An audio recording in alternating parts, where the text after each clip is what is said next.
రాముడు మర్యాద పురుషోత్తముడు, సకల గుణాభిరాముడు, ధర్మ పరిరక్షకుడు, ఆదర్శ పురుషుడు. అందుకే రాముడి గుడి లేని ఊరు ఊరే కాదని అంటుంటారు పెద్దలు. కాని ఆ రాముడి జన్మస్థలమైన అయోధ్యలోని రాముడికి గుడి లేని స్థితి. అయితే ఆ పరిస్థితికి ఇప్పుడు తెరపడింది. ఎన్నేళ్లగానో ఎదురుచూస్తున్న రామమందిరం కల సాకారమైంది. అసంభవం అనుకున్న పనిని సాధించి చూపించారు నిరుపమానమైన భక్తులు. రామజన్మభూమిలో కనీవిని ఎరుగని రీతిలో ఆలయాన్ని నిర్మించి అసమాన భక్తి ప్రపత్తులను చాటుకున్నారు. అయితే ఇది అంత సులువుగా సాధ్యమైంది కాదు. ఆలయ నిర్మాణ స్థలం విషయం చుట్టూ ఎన్నో వివాదాలు చెలరేగాయి. ఇంతకీ ఏంటా వివాదాలు? అవి ఎలా సద్దుమణిగాయి?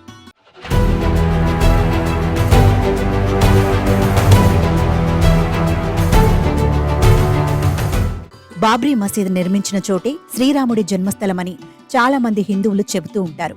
మొఘలుల పరిపాలన కాలంలో 1528లో అప్పటి చక్రవర్తి బాబర్ రాముని గుడి కూల్చివేసి అక్కడ మసీదు నిర్మించారని చాలా మంది వాదిస్తుంటారు. ఇలా 1843 నుంచి 1949 వరకు మసీదు చుట్టూ అనేక వివాదాలు నెలకొన్నాయి. 1853, 1859లో ఘర్షణలు తారాస్థాయికి చేరాయి. దీంతో అప్పుడు ఉన్న బ్రిటిష్ ప్రభుత్వం అయోధ్యలో ఉన్న వివాదాస్పద భూమి చుట్టూ కంచెలు ఏర్పాటు చేసింది. మసీదు లోపలి భాగంలో ముస్లింలు, బయటి భాగంలో హిందువులు ప్రార్థనలు చేసుకునేందుకు అనుమతులు ఇచ్చింది. ఇక స్వాతంత్ర్యం తర్వాత 1949 సెప్టెంబర్ 23వ తేదీన అయోధ్య వివాదం మరోసారి తారాస్థాయికి చేరింది. మసీదు లోపల శ్రీరాముడి విగ్రహాలను గుర్తించినట్లు హిందువులు చెప్పడం అప్పట్లో సంచలనంగా మారింది. మత ఘర్షణలు జరుగుతాయేమో అన్న భావనతో మసీదు లోపలి నుంచి విగ్రహాలను తొలగించాలని అప్పటి ఉత్తరప్రదేశ్ ప్రభుత్వం ఆదేశాలు జారీ చేసింది. దాంతో రాముడి విగ్రహాలను మసీదు లోపలి నుంచి తీయలేమని అప్పటి జిల్లా మెజిస్ట్రేట్ చెప్పడం మరో సంచలనంగా మారింది. అప్పటి నుంచి కొనసాగిన వివాదం 2019 నవంబర్ 9న ముగిసిపోయింది. 2.77 ఎకరాల వివాదాస్పద భూమిని రామమందిర నిర్మాణానికి అప్పగిస్తూ సుప్రీంకోర్టు సంచలన తీర్పును ఇచ్చింది. దీంతో కోట్లాది భక్తుల రామమందిర నిర్మాణానికి మార్గం సుగమమైంది.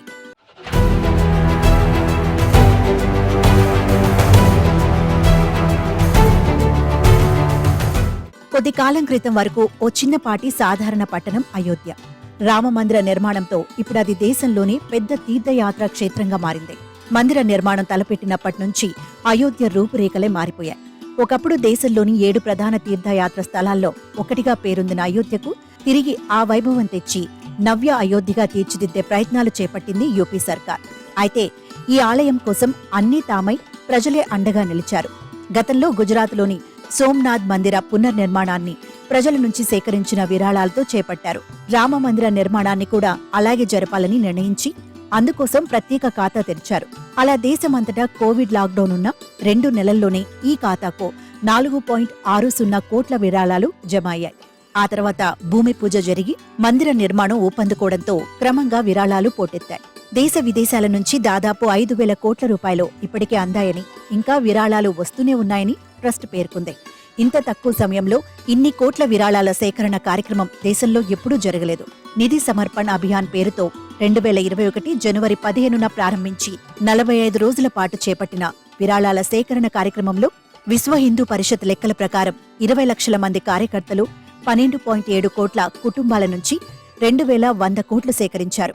బిచ్చగాళ్లు, ట్రాన్స్జెండర్లు, పింఛనుపై జీవించే వృద్ధులు ప్రతి ఒక్కరూ తమకున్న దానిలో నుంచే ఎంతో కొంత రాముడి ఆలయ నిర్మాణానికి అందించి తమ భక్తిని చాటుకున్నారు. అందువల్లే భారతదేశ చరిత్రలో నిలిచిపోయే అయోధ్య రామమందిర నిర్మాణం, రాముడి ప్రాణప్రతిష్ఠ ఇంత ఘనంగా జరుగుతోంది.